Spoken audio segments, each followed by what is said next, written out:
Alors bonjour à tous, j'espère que vous allez très bien. Si vous êtes dans le monde de la crypto-monnaie, donc je vous conseille de regarder cette vidéo jusqu'à la fin parce que je vais partager mes expériences, des conseils qui vont être utiles dans votre processus, soit de holding, soit d'investissement, soit de spéculation. Donc dans cette vidéo, dans cette chaîne, on parle de l'entrepreneuriat, on parle de business, on parle de développement personnel, mais on parle plus ou moins beaucoup sur la blockchain et les crypto-monnaies. Donc aujourd'hui, je vais vous partager mes expériences, je vais vous partager des conseils, des secrets auxquels vous devez faire attention ou même des risques auxquels vous devez faire attention avant ou même si vous êtes dans le monde de la crypto-monnaie. Donc après l'intro, on va attaquer le sujet.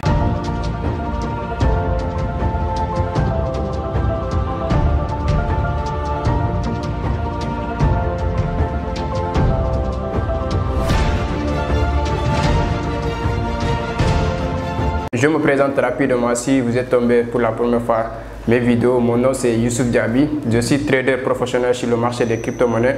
Je suis formateur aussi, donc j'accompagne pratiquement en ce moment, j'accompagne plus de 1000 personnes donc, qui ont suivi ma formation depuis l'année 2020-2021 jusqu'à 2022 aujourd'hui. Donc on est dans ce monde-là, on est en train d'accompagner massivement les gens parce que cette industrie est en train d'attirer massivement de personnes. Donc il faut qu'on accompagne certaines personnes vraiment à pouvoir mieux sortir gagnant dans cet univers. Alors si vous êtes dans le monde de la crypto-monnaie, sûrement sur 100% on dit toujours, quand on parle du domaine de la spéculation, on dit sur 100% de traders, il y a que 99% sont des perdants. Donc ce qui veut dire qu'il y a que 1% des traders qui gagnent. Quand on parle de gains ou de pertes, c'est-à-dire si on fait le bilan de leur trading, on se rend compte qu'ils sont sortis perdants. Ils peuvent gagner aujourd'hui une semaine de gains, en un jour ils peuvent perdre encore. Donc tout ça, quand on fait le bilan mensuel ou annuel, on se rend compte que 99% des traders sont des perdants. Donc la cause, je vais vous expliquer après. Donc si on part dans le domaine de l'investissement, on se rend compte que aussi c'est pareil, le taux ça peut être diminué. On peut dire que 80% des investisseurs en crypto-monnaie ne sont pas gagnants. Donc ce phénomène aussi, je vais vous expliquer, c'est un phénomène psychologique. Donc il y a d'autre côté, on dit holding. Donc on peut dire dans le holding, même 60% des holders sortent perdants. Donc on va voir, vous allez dire mais qu'est-ce qu'on doit faire encore pour vraiment être rentable dans le monde de la crypto-monnaie? Dans cette vidéo, restez jusqu'à la fin parce que je vais vous expliquer par A plus B comment les choses fonctionnent. On va commencer par le holding. Aujourd'hui, beaucoup de holders ne maîtrisent pas le fonctionnement du marché. Aujourd'hui, beaucoup de holders ne connaissent pas les cycles du marché. Aujourd'hui, beaucoup de holders ne maîtrisent pas l'analyse fondamentale et l'analyse technique des projets cryptographiques. Donc aujourd'hui, sur 100% des holders, 80% des holders sont des holders par, je peux dire, émotion. Ils achètent des crypto-monnaies parce qu'on leur dit d'acheter. Il y a beaucoup de holders aujourd'hui qui ne maîtrisent même pas, ne connaissent même pas les différents stablecoins, ne connaissent pas les différents types de crypto-monnaies. Donc quand on leur dit acheter le crypto, ils vont acheter à l'aveuglette. Donc dans le long terme, ces investisseurs n'ont pas d'objectif clair. Donc les gens se lancent dans la crypto-monnaie, c'est parce qu'on leur dit de se lancer, il y a beaucoup d'argent. Ce qui a causé tout ça, je peux dire, c'est le bull run de l'année dernière, 2021, quand le marché des crypto-monnaies a eu une explosion exponentielle.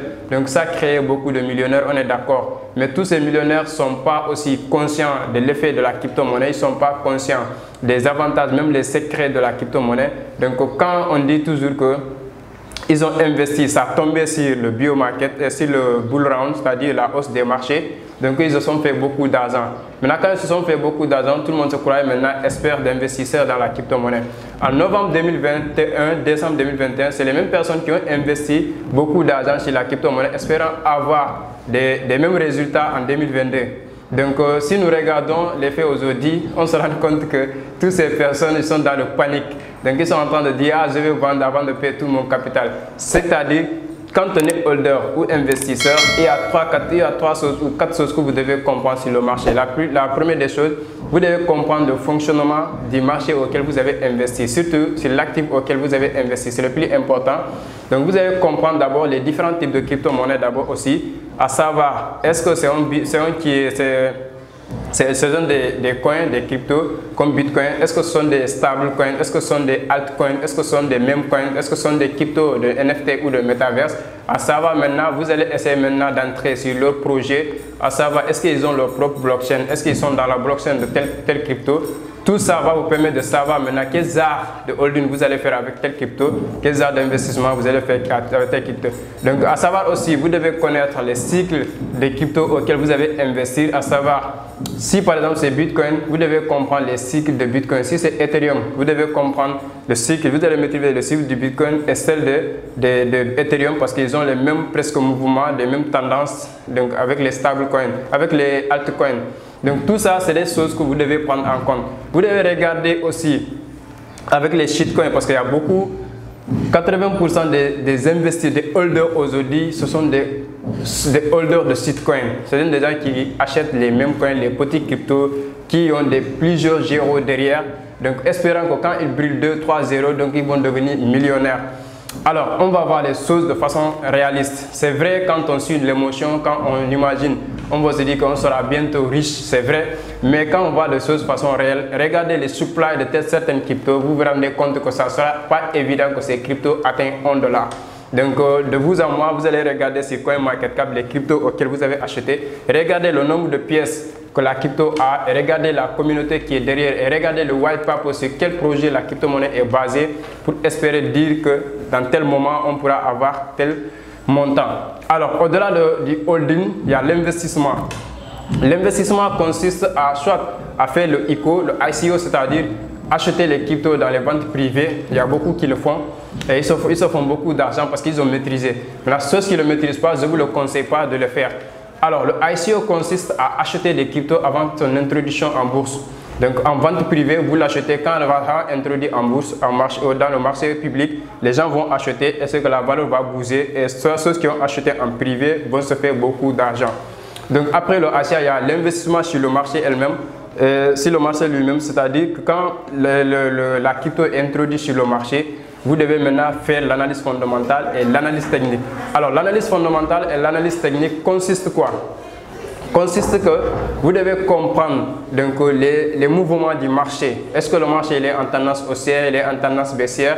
Donc, comprendre les supports et les résistances, ça c'est l'analyse technique. Et comprendre vraiment les figures statistiques. Même si vous n'êtes pas spéculateur, mais en tant qu'investisseur, vous devez savoir les points d'entrée et les points de sortie, c'est-à-dire le point auquel vous devez acheter l'actif, espérer vendre quand sa valeur va augmenter. Et tout ça, vous ne pouvez pas le faire dans l'aveuglette parce qu'on a dit, ah, tel crypto est en train de faire 200%, vous avez introduit. Du moment où la crypto a déjà pris des parts, ce n'est plus une opportunité pour toi. Et ça va faire que les gens, avec même les graphiques, l'émotion, la psychologie joue sur eux parce qu'ils n'investissent pas avec la région, mais avec le cœur. Investir avec le cœur vient à dire que tu te laisses emporter par tes émotions. Ce qui veut dire que au moment où tout le monde a peur d'investir sur un actif et que toi, consciemment, tu as fait tes analyses techniques proprement dites et que tu as investi selon ce que tu vois sur le marché, pas selon ce que les gens, les rumeurs disent, mais selon ce que toi tu vois de façon réelle dans le marché, tu investis. Quand le marché va prendre l'ampleur, quand le marché va exploser, c'est en ce moment les rumeurs font de bruit. Ça prouve que toi tu as déjà investi depuis le bas. Et quand ça va prendre de valeur, les gens qui vont investir avec le cœur, ils vont se laisser influencer par les jeux, ils vont investir et la tendance va baisser parce que ceux qui ont investi en bas, ils vont prendre le profit.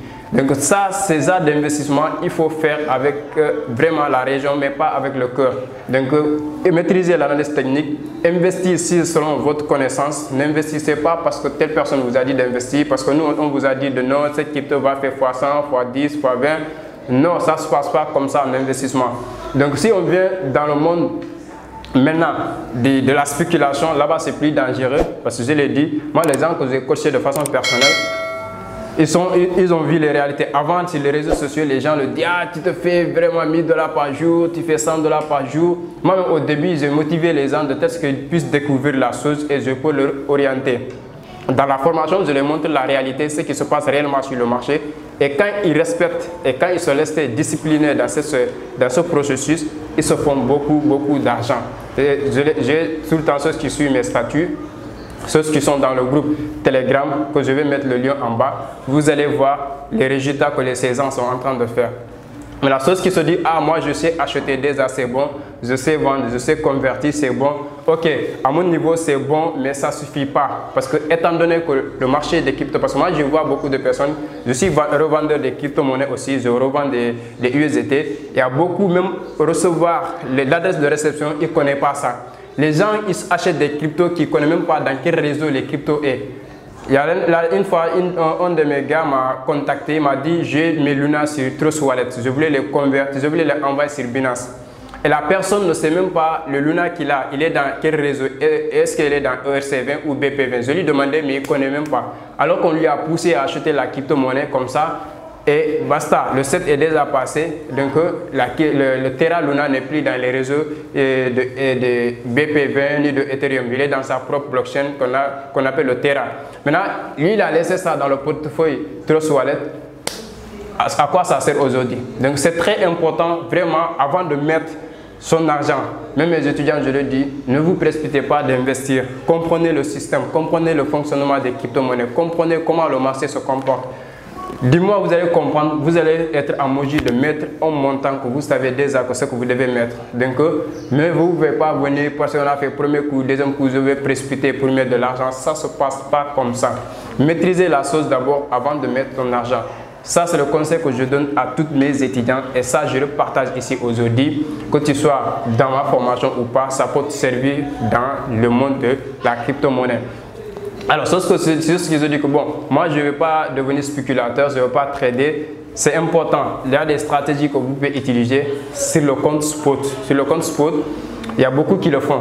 Donc, ils analysent une crypto-monnaie et ça, pour l'analyse technique, je vous conseille ce livre. C'est un livre qui a été écrit par moi, dont j'ai détaillé toutes les analyses techniques. Donc, avec les figures statistiques, les graphiques, les indicateurs, les chandeliers. Parce qu'à mon avis, quand on parle d'analyse technique, moi, actuellement, si je fais la spéculation, je n'utilise pas beaucoup d'indicateurs. J'utilise le graphique avec les zones de chiffrage, les zones de demande, donc les supports résistance, et là, je peux trader tranquillement. Maintenant, ici, il y a tout ce qui est chandelier, comprendre les tendances, les supports résistance. Il y a beaucoup qui utilisent ça pour devenir trader sur le spot. Pas par le compte futur, parce que le compte futur, il faut beaucoup d'accompagnement et de coaching personnel pour pouvoir donc maîtriser. Et il y a beaucoup de gains là-bas aussi. Mais aussi, il y a des risques qui sont autour. Mais sur spot, donc c'est vraiment très avantageux en termes de risques. Et c'est moins risqué que le compte futur. Donc là, si tu maîtrises les analyses techniques, tu peux investir sur les actifs qui sont très volatiles dans le compte spot et se faire beaucoup d'argent.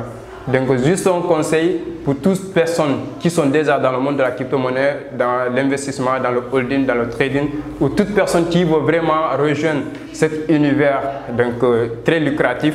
Donc je vous conseille vraiment de respecter ces étapes et de se former davantage, d'avoir beaucoup de connaissances avant vraiment de mettre votre argent dedans. Donc, dernier conseil que je vais vous donner, investissez avec la raison, mais n'investissez pas avec le cœur, avec l'émotion. Parce que tout investissement qui était dirigé par l'émotion, finalement risque de tourner mal. Parce que quand on n'a pas la maîtrise des émotions, on prend des mauvais choix. Et quand on prend des mauvais choix, ça nous donne des mauvais résultats. Donc, pour vous, on se dit à très bientôt. Et je vous conseille, si vous avez une communauté cryptographique, si vous êtes dans un groupe crypto-monnaie, partagez cette vidéo parce que ça pourra aider massivement de gens vraiment à prendre conscience des faits du monde de la crypto-monnaie. Donc, restez abonnés, activez la cloche de notification et on se donne rendez-vous au sommet. Merci et à très bientôt.